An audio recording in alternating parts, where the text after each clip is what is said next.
Le voyageur pressé ou le touriste négligent qui voit de son avion se dessiner les terrasses d'Alger ne découvre de l'Algérie que les architectures d'une ville européenne et les plaines partagées en domaines rectilignes.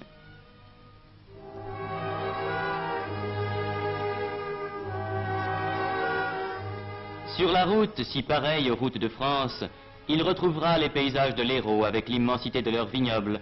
Il reconnaîtra dans les villages qu'il traverse de vrais villages français dont l'exotisme n'apparaît qu'au costume des citadins.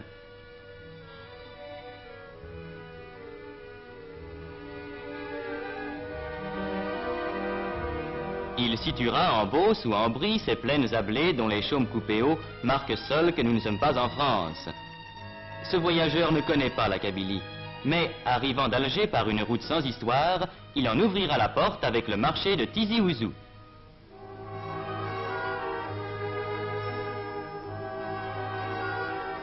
Déjà, il aura rencontré par centaines sur la route ces paysans venus de 20 km à la ronde, à pied ou à dos de mulet, poussant leurs bêtes.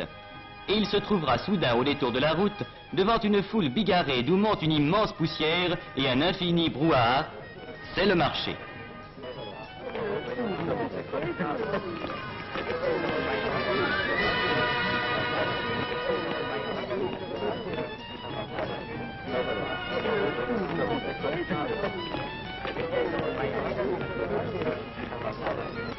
Là, 10 000 hommes peut-être se coudoient au plus près entre les bêtes attachées tête à tête et les échoppes en plein air où les artisans du coin offrent leurs marchandises. Là se rassemble pour une journée tout ce qui se vend et tout ce qui s'achète. Là se retrouvent tous les donneurs de nouvelles et aussi tous les marchands d'Orviétan. Et comme les femmes kabyles restent au village, c'est aux hommes qu'il appartient de faire les achats, même les plus strictement féminins, qu'ils découvriront avec orgueil ce soir devant une famille émerveillée.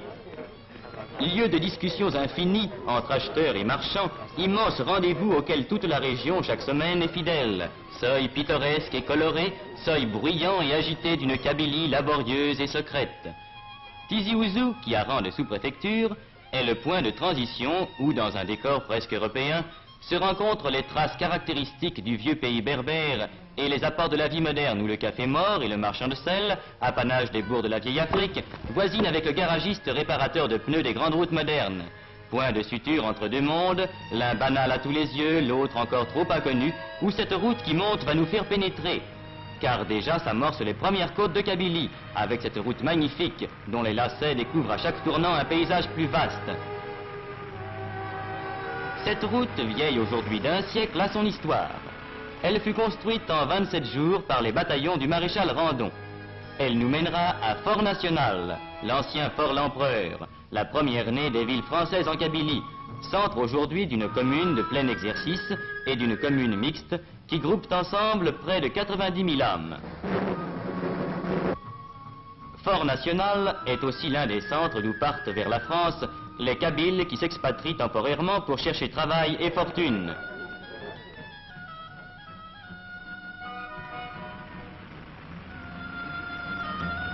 C'est de là que s'en vont ces travailleurs que les mines et les usines françaises emploient volontiers pour leur qualité, laissant au pays les femmes et les vieillards.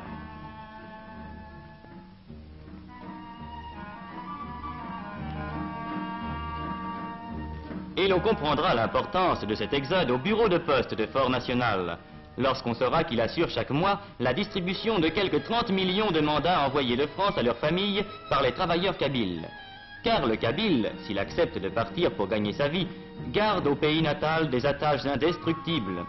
Ce mandat mensuel qu'il envoie servira à acheter une maison, un champ, un petit domaine, où il reviendra plus tard vivre entre les siens sur la terre des ancêtres.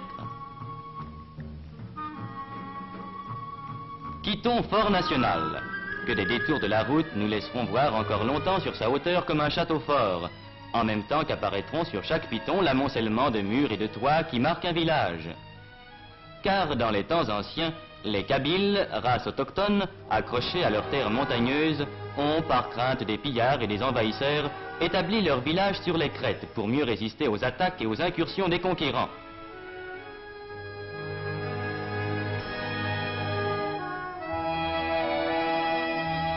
Le sol, abrupt mais verdoyant, permet l'élevage, et il n'est pas de famille qui n'ait ces quelques moutons que garde un petit berger aux yeux rieurs.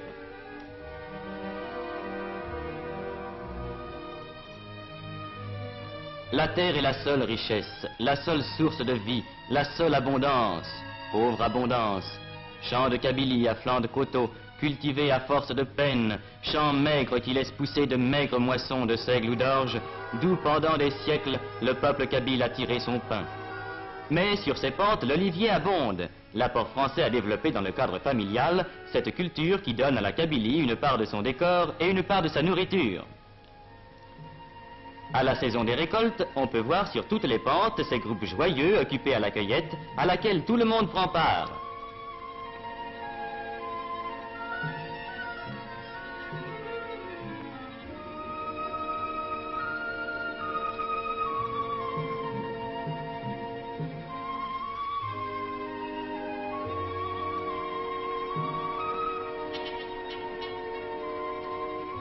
Pittoresque Kabyle. Il existe encore dans les villages éloignés de ces moulins primitifs, identiques à ceux qu'employaient les vieux berbères que ne purent abattre les Romains.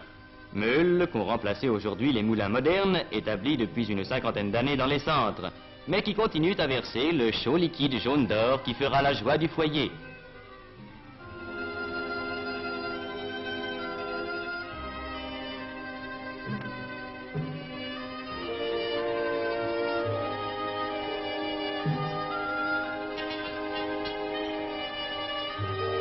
Nous nous arrêterons un instant auprès de la meule ancestrale. Nous regarderons couler le beau sang des olives, cette richesse liquide et parfumée dont l'odeur emplit à la saison chaque maison de Kabylie.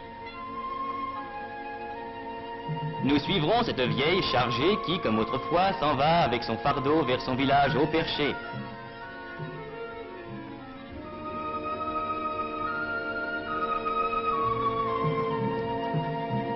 Nous la suivrons sur ces sentiers de chèvres, qui étaient avant la venue des Français les seuls moyens de communication dans ces réduits montagneux, l'imprenable citadelle d'une race indomptable.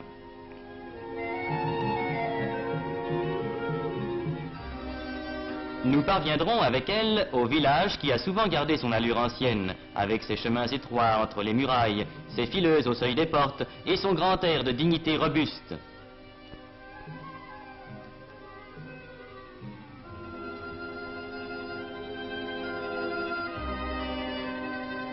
Et nous découvrirons en contrebas, allongeant l'agglomération de la longueur de tant de morts, presque mêlés aux champs, le cimetière sans clôture où dorment depuis des siècles tous ceux qui dans ce même village ont labouré le sol, cueilli l'olive, élevé des mûres et sommeillé à l'ombre des figuiers.